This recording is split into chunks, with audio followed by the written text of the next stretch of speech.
আসসালামু আলাইকুম। আপনারা সবাই কেমন আছেন? আশা করি ভালো আছেন। আলহামদুলিল্লাহ আমিও ভালো আছি। তো প্রতিদিনের মতো আবার চলে আসলাম আরেকটা ব্লগ নিয়ে।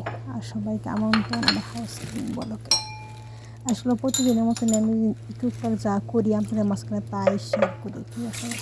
তো সবার কাছে আমার একটাই অনুরোধ, আপনারা আমার শেষ শেষ করে ভিডিওটা করে যাবেন, ঠিক আছে? যদি সবাই আসেন আমার চ্যানেলে অবশ্যই আপনারা একটা লাইক, একটা কমেন্ট আর ভিডিওটা পুরোটুকু দেখার চেষ্টা করবেন। এটা একটা ছোট বোন হিসাবে আপনাদের কাছে একটা আবদার, ঠিক আছে? দেন আমার ভিডিওটা শেষ পর্যন্ত দেখে যান। আসলে সবাই অর্ধেক অর্ধেক দেখে চলে যায়, আমার কাছে না অনেক কষ্ট লাগে, বুঝছেন? আমি এত কষ্ট করে এগুলো করি, ঠিক আছে? এডিটিং করা, ভয়েস দেওয়া, সব কিছুই, ঠিক আছে? যারা ব্লগ করেন তারা সবাই জানেন যে কষ্ট করে ভিডিওগুলো করা হয়, ঠিক আছে? আর আমার কষ্ট একটু বেশি, কিন্তু যেহেতু আমি প্রবাসী, ঠিক আছে? সবাই জিজ্ঞেস করেন যে আপনি সৌদি আরব কোন জায়গায় থাকেন? আমি আসলে সৌদি আরব মদিনায় থাকি, ঠিক আছে? রোজা শরীফের সামনেই থাকি, ঠিক আছে? যারা রোজা শরীফ চিনে, যারা মুসলিম তারা জানবে না, যারা হিন্দু তারা হয়তো বুঝবেন না রোজা শরীফ দিয়ে। তাদের উদ্দেশ্যে বললাম না, সৌদি আরব থেকে তো জানি এই হবে। আর এটা তো আমার নিজের দেশ না, নিজের দেশ তো বাংলাদেশ, ঠিক না? এখানে আসছি হয়তো বা 2-3 বছর থাকবো, এরপরে চলে যাবো ইনশাল্লাহ। তো থাকতে থাকি দেখি কী আমার বাড়ি কী আছে জান। রোদ্দুরের জন্য না কিচ্ছু ভালো না, ওই দেশ যখন মাঝি না, রোদ্দুরের কারণে আমাদের একটু ভালো হতে পারি না, মাঝি, ঠিক আছে? আসলে এটা আমি সকালবেলা প্রথমে পাকঘরে দিচ্ছি, ঠিক আছে? পাকঘরে দুইটা একদম পাকঘরে ড্রেসিংটা পরিষ্কার করে বাকি কাজগুলো করি প্রতিদিন, ঠিক আছে? হয়তো বা প্রতিদিন আপনাদেরকে দেখাই না, প্রতিদিন এক জিনিস দেখাবো, আপনারা পছন্দ করবেন, এই জন্য দেখাই না, ঠিক আছে?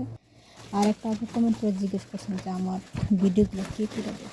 আসলে আমি নিজেই করি, আর এটা প্রবাস, এখানে আমার কে করে দিব বলেন? এক হাতটা ধরি আর এক হাতটা কাছে, ঠিক আছে? তো আমি কিন্তু আপুর নাম মুখস্থ রাখতে পারি না, ঠিক আছে? আমার যখন বিয়ে হয়েছিল আমি 1 মাস পর আমার স্বামীর নামে মুখস্থ করছি, কারণ আমার নাম মনে রাখা খুব কষ্ট। নাম না, যে কোনো কাজেই আমি যেটা পড়ে যাই এটা পরে আর মনে রাখতে পারি না, ঠিক আছে? এটা আমার অনেক আগে থেকেই, আজকে নতুন না, ঠিক আছে? তাই আমি আপুর উদ্দেশ্য করে বলবো না, বাস কালকে আমার একটা আপু কমেন্ট করছেন, তার উদ্যোগটাই দিলাম যে কে করে, ঠিক আছে? আমার তো আমি নিজেই ধরি নিজেই করি, কে করবে না, কে আছে প্রবাসে আমার জন্য আপন মানুষ নাই, ঠিক আছে? এটাই হচ্ছে কথা। এখানে আমি একা, আর একাই থাকতেছি, আল্লাহকে ভরসা কইরা এই বিদেশের মাটিতে থাকতেছি একা একাই। তো সবার কাছে আমার একটাই আবদার, যেন আপনারা পুরাটুকু বলো কোনো দেখে যান, আমাকে বেশি করে ভালোবাসা দেন, আমিও ইনশাল্লাহ দিব। অনেক কষ্ট করে বয়স দিই, জানেন? এতগুলো বাচ্চা কেউ কেউ করে বয়স দেওয়া যায় না, ঠিক আছে? তো আজকাল যেহেতু বাচ্চাগুলো ঘুমাইছে, আমি একটু বয়সটা দিয়ে আসি। কাজ আরও বাকি রয়েছে, কাজ করবো এগুলাও, কিন্তু এগুলো দিলাম। আজকে বেশি কিছু দিব না, শুধু তুলা পার বেসিন আর বাইন্দাটুকু তুলতে, তাদের বাইরে একটু ভিডিও আছে, বেশি দিব না। আমি অনেক ছোট্ট ছোট্ট ভিডিও দিই, এরপর দেখে না দেখেন আমরা কী করবো বলেন? তো সবাই দেখেন বেসিনটা পরিষ্কার করতে আসতে, আমি বেসিনের সাউন্ড দিব না, একটু শব্দটা শুনে ভালো লাগবে। আসলে সবসময় বেসিনে একটা মাজা হয়, ধোয়া হয়, সবসময় দেখানো হয় না, যখন পারি তখনই দেখাই। আসলে এনে তো কাউ হইতেছে, বুঝছেন, বলার বাহিরে। ওরা আস্তে কথা বলতে পারে না, আস্তে কেমনে কথা করা জানেই না, ঠিক আছে? তো বাহিরে ভিউটা একটু দিলাম, আপনারা দেখেন ভালো লাগবে। আসলে এত রোদ উঠছে আজকে বলার বাহিরে। এই টাইমে শীত থাকে, কিন্তু আমাদের এখানে কোনো শীত মিত কিছু নেই, ঠান্ডা বলতে নাই, গরম, ঠিক আছে? এসি ছাড়া লাগে। আর বাংলাদেশে অনেক জায়গায় শীত পড়ে গেছে, ঠিক আছে? যেগুলো নিচা এলাকা ওদের হয়তো একটু পরে শীত পড়বো, কিন্তু যেটা উঁচা এলাকা ওদের তাড়াতাড়ি শীত পড়ে যায় না, ঠিক আছে? যেমন আমরা ময়মনসিংহের ডিস্ট্রিক্টের মানুষ, উঁচা এলাকা, আমাদের এখানে এত শীত পড়ছে বলার বাহিরে, ঠিক আছে? কালকে দেখলাম আমার নিজের ছেলে, আমি ছেলেকে কিছু টাকা দিয়েছিলাম যেন মার্কেটিং করে, সেই জ্যাকেট ম্যাকেট কিনে নিয়ে আসছে, মোজা কিনে নিয়ে আসছে। আসলে যেহেতু শীতের দিন লাগবেই তো, ঠিক না? আর এমনি আমার বাচ্চার স্যান্ডেলও থাকে না, জুতাও থাকে না, যখন খেলতে যায় নিয়ে আসে না সাথে করে। বুঝেন না, মাছেরা বড় হতেছে, কতটুকু আর গুরুত্ব দেয় সবাই, ঠিক না? একটা সন্তানের সবচেয়ে আপন হচ্ছে তার মা, আর তার মা যদি পাশে না থাকে সেই সন্তানটা কোনো দিনই ভালো থাকে না, এটা আমিও জানি। কিন্তু কি করব, ছেলের দিকে দেখতে গেলে টাকা নেই, আর টাকার দিকে দেখতে গেলে ছেলেকে দেখতে পারি না, কী করবো? অসহায়, এক কথায় বলতে গেলে ব্যর্থ, ঠিক আছে? সবার মায়ের পাশে নেই। আর আমি পারি না, কী আর করবো। বাচ্চার কান্নার শব্দ আসতে পারে, তোকে কিছু মনে করেন না, ঠিক আছে? তুই একটু পরেই দিই সব কিছু আসলে আমি চুলার মাথা ধুতে পারছি অনেক, ঠিক আছে? কিন্তু কী করা হয় না দিলে আপনার মাথা বুঝবেন, বয়স না বলতে।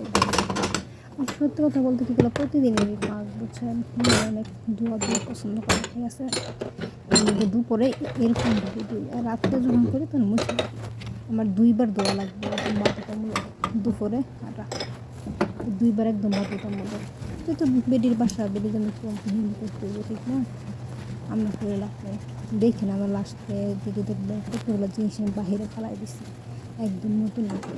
তারা বাহিরে জিনিস ফেলাই দিলে সমস্যা নেই, কিন্তু মাইয়া যদি একটা জিনিস নষ্ট করে ফেলে এটা অনেক সমস্যা, ঠিক আছে? দেখেন অনেকগুলো আটা করে ডাল এগুলো সব ফেলাই দিছি, আসলে কি যেন পুরান হয় নাই, সে ফলাই দিব, ফলাই যাবার নতুন নতুন আনবে, ঠিক আছে? আসলে কি জানে এই দেশের মহিলাদের স্বামীর টাকা প্রতিদিনের দরদ নেই, কোনো ভালোবাসা নেই, ঠিক আছে? মানে সংসারের প্রতি কোনো ভালোবাসা নেই, ঠিক আছে? বাস কিছু না, খালি বাচ্চা পদের মধ্যে ভালোবাসা আছে, আর কিছু না। সত্য কথা বুঝছেন, ওরা যে পরিমাণের জিনিস ফালায় আমার মায়া লাগে, বুঝছেন? কিন্তু ওদের তো কোনো মায়া লাগে না।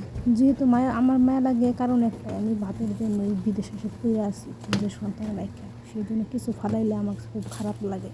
কিন্তু তাদের খারাপ লাগে কিসের জন্য? তাদের সন্তান স্বামী সব সাথী আছে, ঠিক না? যা বলতেছে তাই পাইতেছে, সাথে সাথে জামা কিনে দিতেছে, তিনি নিষেধ নেই দিব না, এই কথা বলে না। আসলে কি জানেন, এই দেশের মহিলাদের এত সুর, মানে স্বামীর ক্ষেত্রে বলার বাইরে, বউ যা বলবে স্বামী তাই করবে, ঠিক আছে? দুইটা বউ যা বলবো স্বামী তাই করবে, কোনো সমস্যা নেই। একদিন এইখানে থাকে, একদিন ওই জায়গায় থাকে, আর যা বাজার করবো সমানে সমান, ঠিক আছে? আসলে এখানে না ইয়া দেনিছি, মুসলিম দেনিছি, যেটা চুলা নষ্ট না হয়। কাজ করলে কিন্তু অনেক সাবধানে করি যে কোনো জিনিস নষ্ট না হয়। আর নাহলে প্রথম দিনে বলে দিচ্ছে যে জিনিস নষ্ট করবো, সেই জিনিস হয়তো আমার কিনে দিতে হবে তারে, ঠিক আছে? আমার টাকা দেখেন, সেই জন্য আমি কিনে জিনিস নষ্ট করি না, ঠিক আছে? সে ফালাই দিব সমস্যা নেই, কিন্তু আমি নষ্ট করলাম কেন, এইটাই আমার দোষ, ঠিক আছে? জীবনটা এরকম, কী করবো, ঠিক আছে? ভাগ্যে এরকম জীবন আমার ছিল, আমি কি ওরে দোষারোপ করি না। আল্লাহ আমার ভাগ্যে যা লেখছে তাই হইতেছে, আর সামনে তাই হবে। আমি আমার রবের প্রতি কোনো সময় বেজান না যে আমার রব তুমি আমার এই জীবন দিচ্ছে। আল্লাহর প্রতি সবসময় আমি খুশি, আগেও ছিলাম, এখনও আছি, বাকি জীবনও থাকবো, যে কখন মৃত্যু না হবে। এরপর আমি বলি যে আল্লাহ যেন আমার সকল গুনাহ মাফ করে। যা গুনাহ করতেছি, হয়তো বা ঠিক টাইমে নামাজ পড়তে পারি না, ঠিক টাইমে রোজা রাখতে পারি না। 30টি রোজা তো অবশ্যই রাখি, এছাড়া বহুত রোজা আছে যারা অনেক বোনেরা করে, আমি করতে পারি না। হয়তো বা নামাজটা একটু দেরি হয়ে যায়, তাড়াতাড়ি করতে পারি না, এটা কি গুনাহ না? এটা অবশ্যই গুনাহ। কেন আল্লাহ বলছে আজানের সাথে সাথে নামাজ পড়ার জন্য, বলে না দেরি করার জন্য। কেন দুনিয়ার কাজ, দুনিয়া 2 দিনের, আজকে মারা গেলে কালকে 2 দিন, ঠিক আছে? তো এইটাই কথা। আসলে জীবনে চলার পথে এইটাই বুঝতে পারছি, জীবনটা শুধু একা। আপনার এই জীবনে আপনি কারে আপন মনে করবেন, কেউ আপন না, ঠিক আছে? আপনি একা জীবনে একাই চলতে, কার ভরসা করবেন আপনি? কে আপনি ভরসার মালিক হবেন? কেউ হবে না, ঠিক আছে?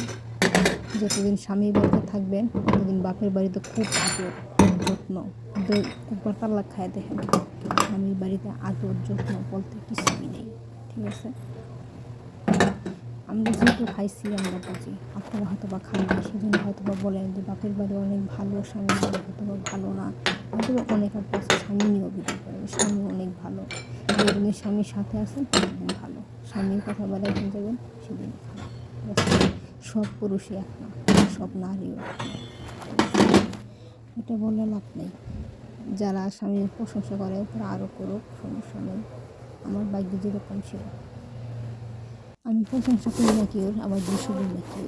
নিজে ভালো তো দুনিয়া ভালো, হয়তো বা আমি নিজেই ভালো না, সেজন্য আমার ভাগ্যটা এরকম, তাতে আমার কোনো দুঃখ নেই। এই যে দেখুন এগুলো সব নতুন, এগুলো সব ফলাই দেবো, প্যাকেটও খুলে নেই, প্যাকেট খুললেও দেখে নাই এটা একটা ভালো রাখা, এগুলো আমি সব দেখে সব মশলা, একটা হলুদ মরিচ তুলে আমরা সব ফেলাই দেবো।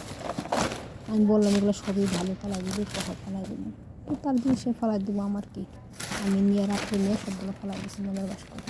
কেউ দেখলে নিবো, নিয়ে খাবো, সমস্যা নাই। এগুলো তারিখ কিচ্ছু নষ্ট হয় না। লিখে বাসন করে তুলে খাওয়াই। সবাই ভালো থাকেন, সুস্থ থাকেন, আমার জন্য বেশি বেশি করে দোয়া করুন। আসসালামু আলাইকুম।